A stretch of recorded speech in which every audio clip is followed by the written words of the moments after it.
Assalamualaikum warahmatullahi wabarakatuh. Apa kabar teman-teman semua? Semoga selalu dalam lindungan Allah ya. Amin. Alhamdulillah teman-teman. Pekan ini kita bertemu lagi di Sentra Sosial Budaya yang akan membahas dengan tema ekosistem dan subtema gunung, goa, dan karst. Nah, ada yang tahu teman-teman? Gunung adalah, baik Ibu akan beritahu ya. Nah, kita dapat melihat contoh gambar gunung ya. Nah, ini adalah contoh gunung. Gunung adalah bagian dari permukaan bumi yang menjulang lebih tinggi dibandingkan dengan daerah sekitarnya. Nah, seperti itu ya teman-teman. Kemudian gunung juga memiliki ciri-ciri ya. Ada yang tahu ciri-ciri gunung? Baik, Ibu akan beritahu ya. Nah, gunung memiliki ciri-ciri yang pertama, ketinggiannya rata-rata di atas 600 meter.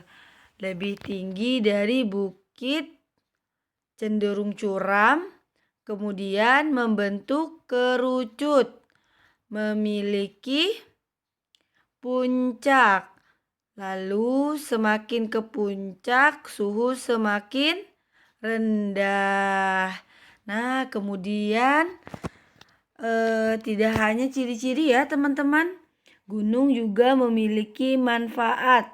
Yang pertama kita dapat melihat ya, gunung memiliki manfaat. Yang pertama, keindahan dari gunung bisa dimanfaatkan sebagai objek wisata. Nah, kemudian yang kedua, abu vulkanik yang keluar dari dalam gunung berapi itu akan membuat tanah menjadi subur. Nah, kemudian lahan di sekitar gunung akan menjadi subur. Kemudian berfungsi sebagai pengatur iklim. Nah, seperti itu ya teman-teman. Kemudian penyimpanan air. Nah, seperti itu ya teman-teman.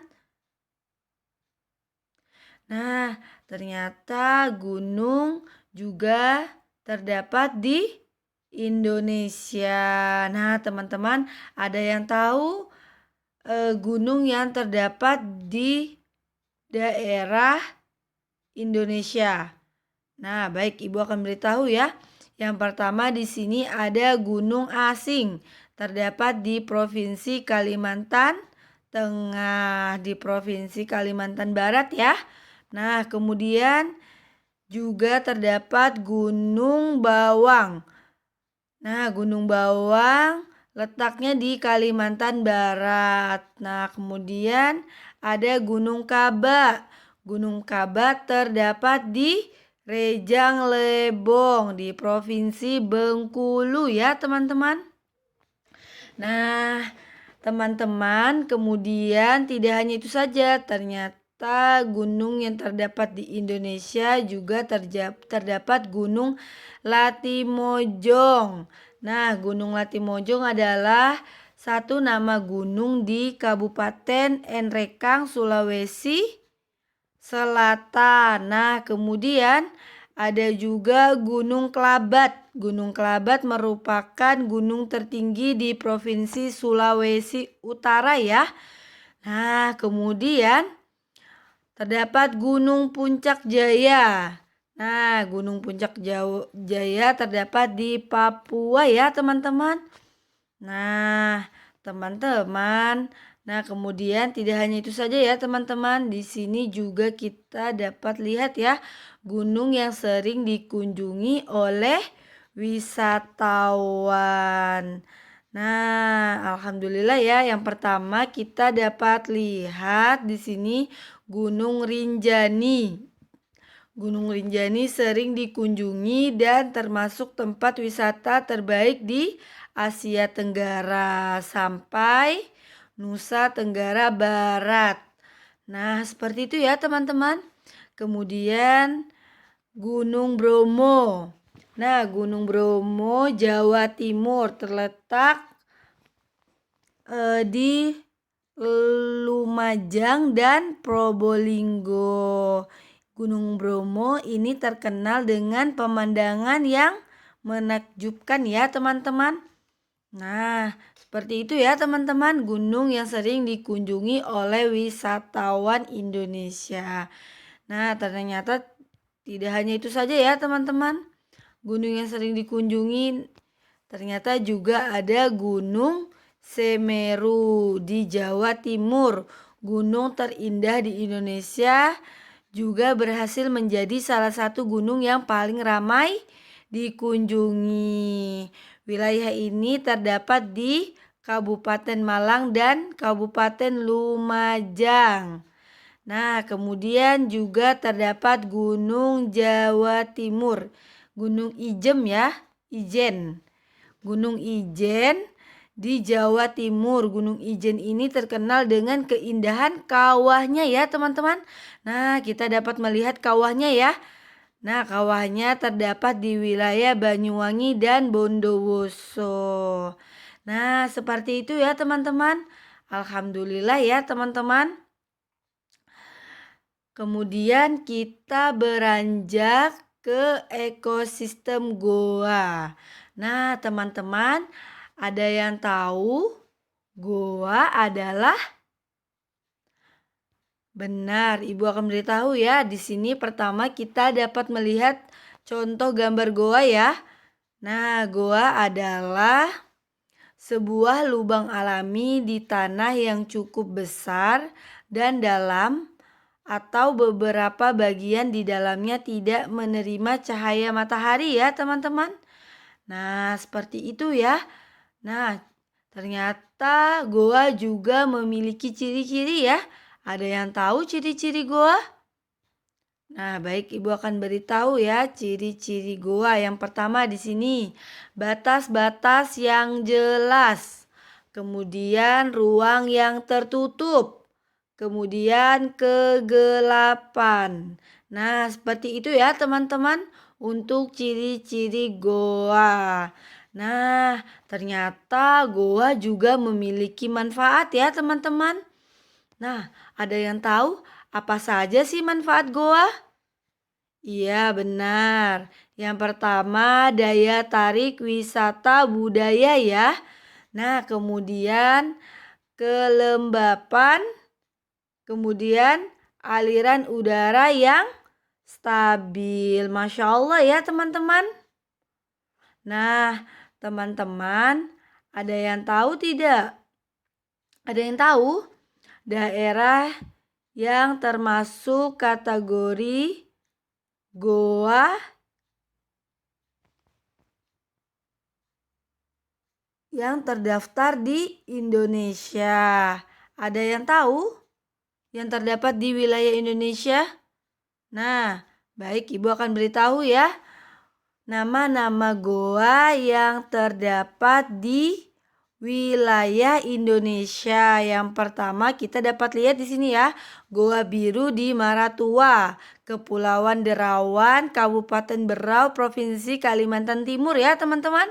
Nah, kita dapat melihat contohnya ya. Nah, kemudian juga ada Goa Batu Gelap. Nah, ini lokasi di Tenggarong seberang Kabupaten Kutai Kartanegara. Nah, kemudian juga terdapat Goa Pindul di Desa Gunung Kidul, Yogyakarta.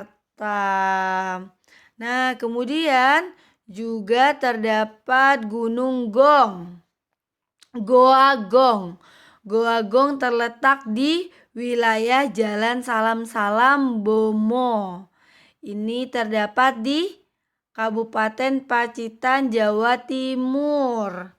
Nah, kemudian juga terdapat Goa Petruk. Ini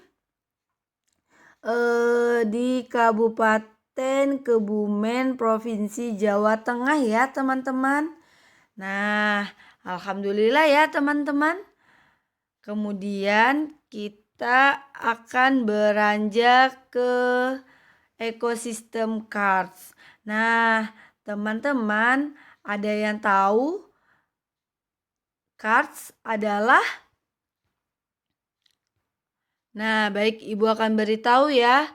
Pengertian karst adalah sebuah bentuk permukaan bumi yang pada umumnya dicirikan dengan adanya depresi tertutup atau closed depression. Nah, ini drainase permukaan dan goa. Nah, seperti itu ya teman-teman. Ternyata karst juga memiliki ciri-ciri dan manfaat. Nah, ada yang tahu ciri-ciri karst? Nah, baik, Ibu akan beritahu ya. Yang pertama kita dapat melihat di sini. Yang pertama bukit-bukit kecil. Kemudian aliran sungai di bawah tanah. Kemudian terdapat goa-goa. Seperti itu ya teman-teman ciri-ciri karst. Nah, ternyata karst juga memiliki manfaat. Nah, yang pertama di sini bisa digunakan sebagai daerah penyimpanan air bersih. Kemudian akan mencukupi kebutuhan air.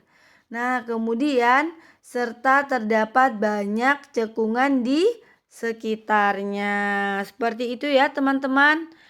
Nah, teman-teman, ada yang tahu daerah yang termasuk kategori karst di wilayah Indonesia? Nah, karst yang terdapat di wilayah yang pertama, Pegunungan Bukit Barisan. Nah, ini terdapat di wilayah Lampung di Pulau Sumatera. Nah, kemudian karst terdapat di wilayah Jawa Timur dengan nama Pegunungan Kapur Utara ya. Nah, tidak hanya itu saja teman-teman, ternyata juga terdapat nama karst yang terdapat di wilayah di Pulau Kalimantan. Nah, dengan nama Pegunungan Schwaner. Seperti itu ya teman-teman. Nah, kemudian nama karst terdapat di wilayah Papua. Nah, dengan nama Papua Barat atau disingkat dengan Pabar. Nah, Pabar adalah Papua Barat. Nah, seperti itu ya teman-teman. Letaknya di provinsi di ujung barat Pulau Papua. Nah, kemudian dengan nama Pegunungan Sewu. Nah, Gunung Sewu adalah nama untuk deretan pegunungan yang terbentang memanjang di sepanjang pantai selatan Kabupaten Gunung Kidul ya. Nah, ini terdapat di Yogyakarta, Jawa Tengah, Jawa Timur. Seperti itu ya teman-teman. Alhamdulillah ya teman-teman. Cukup sekian ya pembahasan kita pekan ini tentang gunung, goa, dan karst. Nah, kemudian kita beranjak ke tugas. Yang pertama-tama, teman-teman membuat puzzle. Nah, teman-teman menggambar goa, gunung, goa, dan karst. Nah, kemudian setelah teman-teman menggambarkan, pastikan di belakang gambar teman-teman menuliskan tanggal, nama, sentra sosial budaya pekan 2. Kemudian teman-teman tuliskan pengertian gunung, goa, dan karst. Nah, kemudian sebutkan 2 nama-nama gunung yang terdapat di Pulau Kalimantan. Nah, kemudian sebutkan 1 nama goa dan 1 nama karst yang terdapat di Indonesia. Alhamdulillah teman-teman, semangat mengerjakan ya. Ibu yakin teman-teman pasti bisa ya. Terima kasih teman-teman. Assalamualaikum warahmatullahi wabarakatuh. Jangan lupa membaca doa ya sebelum mengerjakan. Dadah.